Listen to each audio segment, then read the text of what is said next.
A true legend. A fan-loved set that is adored by all. It's Good Guy. Yes, that is his name, it's just Good Guy. What's the deal with this weird set? Where did it come from? Is it rare? How much does it cost? And more importantly, how can you use the pieces that come in this set to build your own LEGO creations? And how does it look when you revamp it as well? We got a lot to talk about in today's episode, so get ready. But for now, let's talk about the history behind this weird, and I guess rare, LEGO set. So this set was included as a promotional polybag alongside specific comic books that came out in 2006. The comic book that it came with was issue number 33 of Donald Duck and Co. It was released in different parts of the world, so there were subtle differences with the comic because of language differences. But yeah, you could get this specific comic with the promo in Sweden, Norway, and Denmark. It's always in Denmark. Apparently this same polybag with Good Guy inside was also released in a Belgian fast food chain called Quick. Again, this was the tail end of 2006. I mean, it must have been really nice to get a free Bionicle with a comic book. That's a dream come true. Now, the character himself, he's not really canon to the Bionicle story. However, it was suggested that this was some kind of like Matoran puppet. However, other people in the community, they tend to look at this Matoran as an experiment done by Karzani, which kind of makes sense. And other people just think he looks cool. I mean, look at him. I love how all of the promotional imagery is him standing there with two hands in the air like he just does not care. He's such a happy-go-lucky guy. He's the best. Sure, the design is not anything amazing. It's incredibly simple, but I don't know, it's really fun. And it's really poseable as well. This set has a surprising amount of personality. One good thing about Good Guy is that all of his pieces, they're actually very common. I never got that comic book, I never bought the polybag this came in, but I had these pieces lying around, so I built him. You might be able to do the same depending on the size of your collection.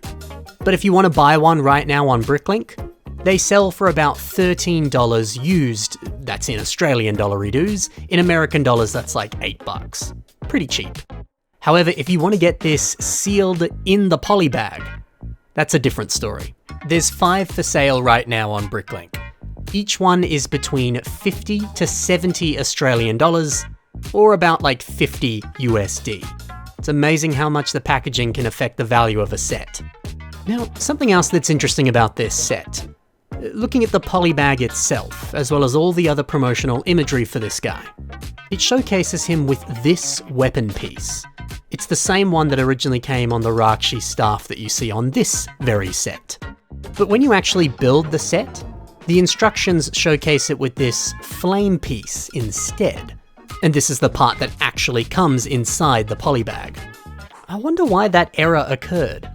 Yeah, maybe it's because this set only exists because LEGO said, hey, we've got a bunch of leftover pieces that we produced. Let's find some way of putting them together into a little promo set to get rid of them. But, maybe they underestimated the amount of weapon pieces they had, and they actually had more of the flame weapons, so they changed things up last minute. Maybe. I'm just guessing, I don't know. I mean, even the fact that this set doesn't come with any mask, and the hand itself isn't really a hand. It's just an empty arm. It does make this feel a tad unfinished. In a traditional Bionicle set, this Metru headpiece would have a mask over the top of it, like you see on this set. And other times that we have these arm pieces, there's usually some type of weapon or hand on the end. Yeah, this stuff does kind of make it feel a little bit incomplete, or a little bit just kind of thrown together. It feels like this was made out of a very limited selection of parts. And that could make it seem like this is a bad thing. But no, I don't think so. This is creative. You take those leftover parts and you turn them into something beautiful. It's inspiring. You could do that yourself with random pieces in your collection that you're just not using. Can you combine seemingly useless pieces to make something a bit silly and a bit fun? Like this guy. Why not? A Good Guy might seem like a bad set, but no, it's a good set. Dare I even say, a great set. We should call him Great Guy instead of Good Guy. Anyway, so what about the pieces that come in this set? Let's see how we could use every single one of them in our own creations. Yeah, every single one, because this set doesn't have a lot of pieces. Good Guy's head could be used outside of its original context. For example, why not do what Vlad Lesin has done and turn it into a rather exotic hand design? Bit different, bit fun. I like it. The set also includes some of these very tiny limb pieces. I like the way that Abhyoga or Torma has used them on this revamp of the Hero Factory set, Bulk, giving him some beefy, strong-looking hands. It complements the character's name of Bulk. It just makes sense. Now, this is actually a very similar hand design to the one that comes on Axon, but hey, I mean, it looks good, you might as well just repurpose it for other mocks. The eye stalk piece that's inserted into that headpiece we were just talking about, how could that be used? Well, Sadie uses it on this Matoran Holy Sanctuary creation, and we can see the statue is holding some kind of energy stone. This mock is actually taken directly from an old Bionicle animation, and this piece represents that exotic rock fairly nicely. Nice thinking. The set also features two of these dark red limb pieces. I like the way that Gord Builds uses them here. The nice angle that these pieces naturally rest at, it allows you to create some really incredibly exotic looking limbs. What a simple but quite incredible design. Why not do the same, but of course just in dark red instead of medium blue? Now what about Good Guy's fire weapon? How could we use this Rakshi Staff of Fear piece? That's what it's originally from, it's this Rakshi Staff which has fear powers. Well, Joseph Justin, they have a mock that is a Toa of Fire, and what a fitting way of capping off their weapon. It's always cool to see Toa that have weapons that fit their elemental powers. This is cool. You also get a hand socket piece within this set, just one of them. Now I like the way that GOD has used this piece on their creation. If we zoom in on the feet, you can see that these are being used to create a very small and compact foot design. It's kind of a nice idea. Simple, but very effective. The set also comes with two of these pieces. They make up Good Guy's torso. But what's another way that this piece could be used? Well, Logan W has a mock that uses them for the lower arm. Often when this piece appears in sets, we see it on the upper legs or the upper arms, much like you see on Toa Nuju. So yeah, it's nice to see this piece being placed lower down on the arm. Not your typical way of using it, but hey, the way that you can place this dark red armor on the side, very stylish. This is a good way to use this piece. Well yeah, and then you also get a few different axles and pins in this set. Not a lot, but they're included. Now, yeah, I mean, you can use these things in so many different ways. They're very helpful for internal structures, all that kind of stuff. You may as well use them for that. And finally, these feet pieces. What about them? Well, Mitch Henry, he revamps Wenua Hordika in a very fun way. And see this arm design? It's got one of these pieces in the very center of the arm. It's quite a clever way of bridging the lower arm into the upper arm. I love it. Alrighty, that's every single piece that comes in this set and how you could use it in a mock. But I want to take a look at some revamps of the mighty Good Guy.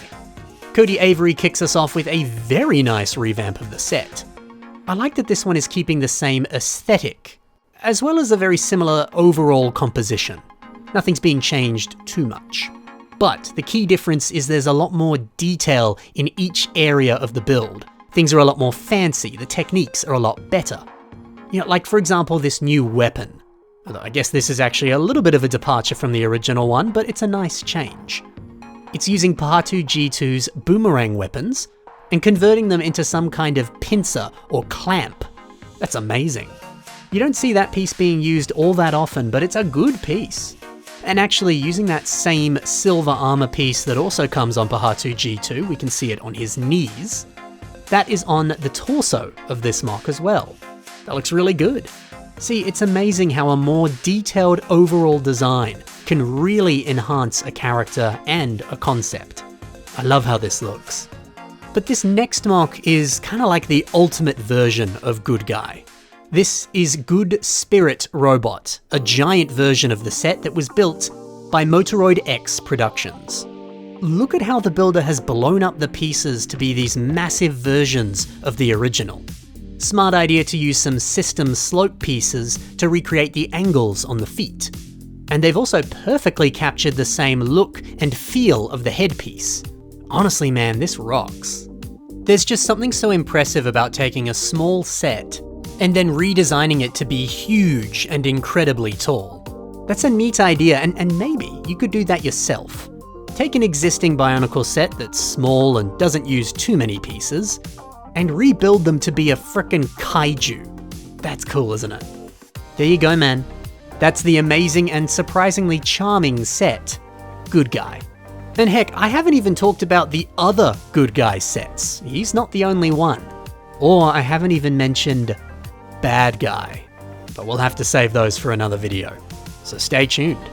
Thank you so much for watching, guys. Happy building, and bye for now.